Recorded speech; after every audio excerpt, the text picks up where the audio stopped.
क्या आप हर सुबह बिस्तर से उठते ही थका हुआ महसूस करते हैं? क्या आपको लगता है कि आपकी ज़िंदगी बस कट रही है, लेकिन उसका कोई खास मकसद नहीं है? क्या आप अक्सर सोचते हैं कि मैं यहाँ क्यों हूँ? या मेरी ज़िंदगी का असली मतलब क्या है?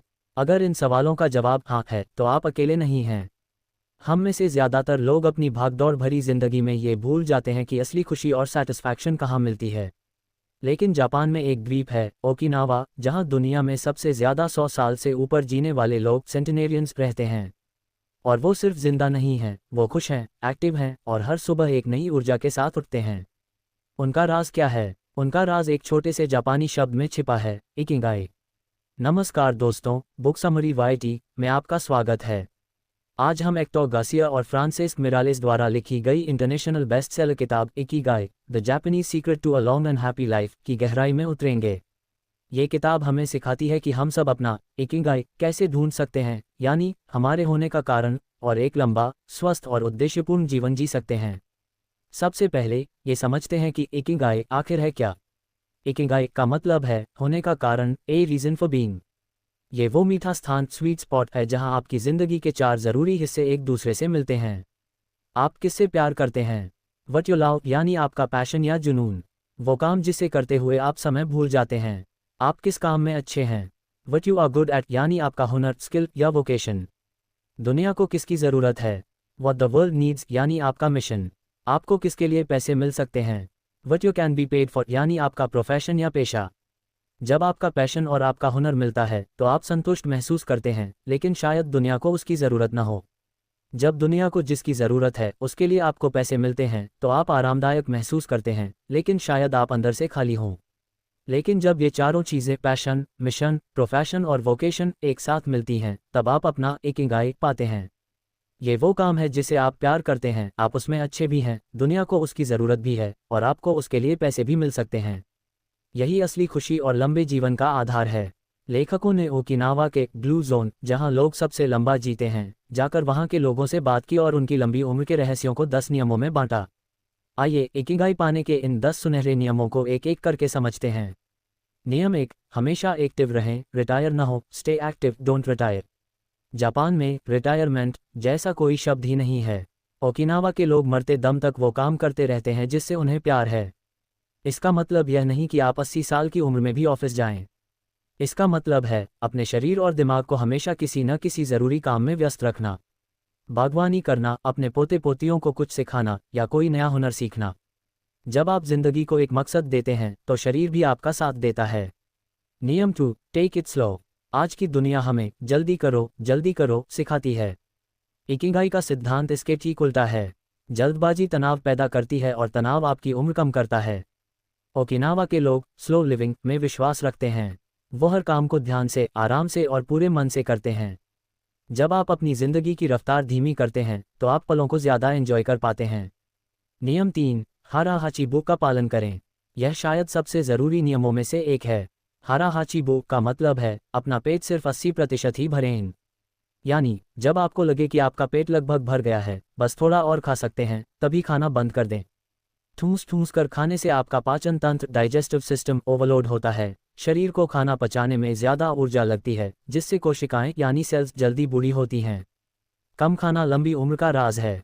नियम 4, अच्छे दोस्तों से घिरे रहें, surround yourself with good friends. Okinawa में मोआई का एक बहुत पुराना कॉन्सेप्ट है। मोआई दोस्तों का एक ऐसा ग्रुप होता है जो जिंदगी भर एक दूसरे का साथ निभाने का वादा करते हैं। वो एक दूसरे से मिलते हैं, बातें करते हैं और एक दूसरे की आर्थिक और भावनात्मक मदद करते हैं। अच्छे सामाजिक रिश्ते रखने में मदद करते हैं, तनाव को कम करते हैं और आपको खुशी देते हैं। अकेलापन बीमारी की जड़ है। नियम 5, अपने अगले जन्मदिन के लिए शेप में आएं, get in shape for your next birthday. इसका मतलब जिम जाकर भारी वजन उठाना नहीं है। इकिगाई के लिए ज़रूरी है हल्का और लगातार चलने वाला व्यायाम। ओकिनावा के बुजुर्ग लोग रोज़ टहलते, वॉकिंग करते हैं, बागवानी, गार्डनिंग करते हैं, या रेडियो टाइसोप जैसी हल्की फुल्की स्ट्रेचिंग एक्सरसाइज करते हैं। शरीर पानी की तरह है, अगर यह रुक गया तो सड़ जाएगा। इसे चलाते रहें। नियम 6, मुस्कुराएं, स्माइल। एक साधारण सी मुस्कान आपके मूड को तुरंत बेहतर बना सकती है। यह न सिर्फ आपको अच्छा महसूस कराती है, बल्कि आपके आसपास के लोगों को भी पॉजिटिव बनाती है। मुश्किल समय में भी मुस्कुराने की वजह ढूंढना और छोटी छोटी चीज़ों की सराहना, अप्रिशिएट करना इकिगाई का एक अहम हिस्सा है। नियम 7, प्रकृति से दोबारा जुड़ें, रिकनेक्ट विद नेचर। हम इंसान प्रकृति का हिस्सा हैं, लेकिन कंक्रीट के जंगलों में हम ये भूल गए हैं। प्रकृति हमारी बैटरी को रिचार्ज करती है। ओकिनावा के लोग अपना ज़्यादातर समय बाहर प्रकृति के बीच बिताते हैं।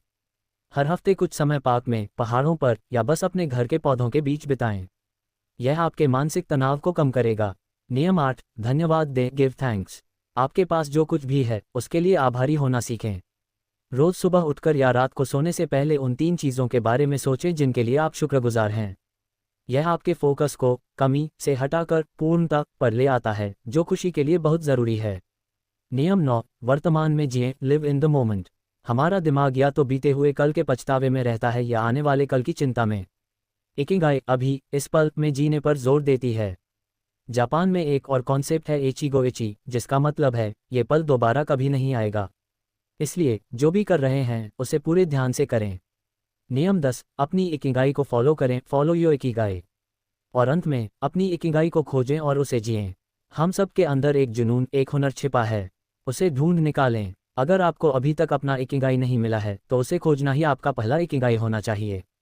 खुद से वो 4 सवाल पूछें जो हमने शुरू में डिस्कस किए थे। किताब में एक और बहुत ज़रूरी कॉन्सेप्ट है, फ्लो में रहना। फ्लो वो जादुई स्थिति, मैजिकल स्टेट है जब आप किसी काम में इतने खो जाते हैं कि आपको समय का, भूख प्यास का या अपने आसपास की दुनिया का कोई होश नहीं रहता। आप बस उस काम को करने के आनंद में डूब जाते हैं। एथलीट इसे जोन में होना, बीइंग इन द जोन कहते हैं।